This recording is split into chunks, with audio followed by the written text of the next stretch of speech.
Nukus shahrida ommaviy axborot vositalari vakillari va axborot xizmati rahbarlari uchun raqamli davr jurnalistikasi, vositalar, tekshiruvlar va manipulyatsiyalardan himoya mavzusida 2 kunlik seminar-trening bo'lib o'tdi.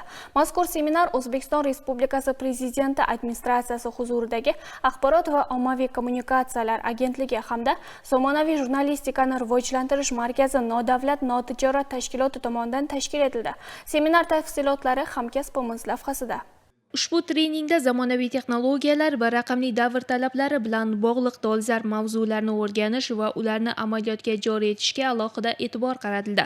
2 kun davom etgan mashg'ulotlar chog'ida ishtirokchilarga media sohasida fakt-checking, axborot ishonchliligi, faktlarni tekshirishning zamonaviy usullari, ishonchli manbalar bilan ishlash hamda yolg'on axborotni aniqlash bo'yicha muhim ko'rsatmalar berildi. Shuningdek, ishtirokchilar ijtimoiy tarmoqlar algoritmlarini tahlil qilish va ulardan to'g'ri foydalanish bo'yicha tavsiyalar bilan ham tanishdilar. Raqamli davr jurnalisti. Albatta, bugungi davr jurnalisti har tomonlama mukammal zamonaviy texnologiyalarni ham o'zlashtira olgan bo'lishi lozim. Albatta, bu borada professional jurnalistlar hududlardagi malakali jurnalistlar bilan birgalikda bir qator loyihalarni amalga oshirmoqda. Shu bilan birgalikda aynan o'z bilimlarini ham bo'lishmoqdalar. Bugun Axborot va ommaviy kommunikatsiyalar agentligi hamda zamonaviy jurnalistikani rivojlantirish markazi nodavlat notijorat tashkiloti tomonidan O'zbekistonning barcha hududlarida faoliyat olib borayotgan jurnalistlar, blogerlar va shular qatorida davlat, nodavlat tashkilotlarida faoliyat yuritayotgan matbuot xizmati rahbarlari uchun zamonaviy jurnalistikadagi zamonaviy texnologiyalar, yangi yo'nalishlar bo'yicha markaz tomonidan o'quv mashg'ulotlari 2 kunlik amalga oshirilyapti va dastlabki kunida ishtirok etayotgan ishtirokchilarga ko'proq bugungi zamon talablaridan kelib chiqqan holda sun'iy intellektdan foydalanish, sun'iy intellektni jurnalistlarga yordamchimi yoki zararli tomonlari qanday va fakt-checking ko'nikmalari, qolaversa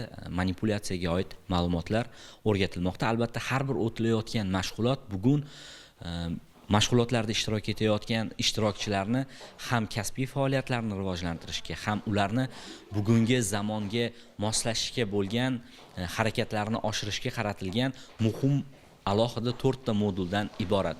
Fact-checkingda ishtirokchilar asosan tarqatilayotgan axborotlarni tekshirish, tahlil qilish va yolg'on bo'lmagan ma'lumotlarni jamoatchilikka yetkazishni o'rganishayotgan bo'lsa, sun'iy intellekt yordamida ishtirokchilar bugun o'zlari yaratayotgan mahsulotlarga yangicha yondashuvlarni kiritish va tomoshabinlariga yoki o'quvchilariga bugun uni imkoniyatlari qanday ekanligini ko'rsatishdan iborat. Jurnalistlar va axborot xizmati vakillari media sohasida yuzaga keladigan muammolarni hal qilish, tajriba almashish hamda o'zlarini qiziqtirgan savollarga mutaxassislardan javob olish imkoniyatiga ega bo'ldilar.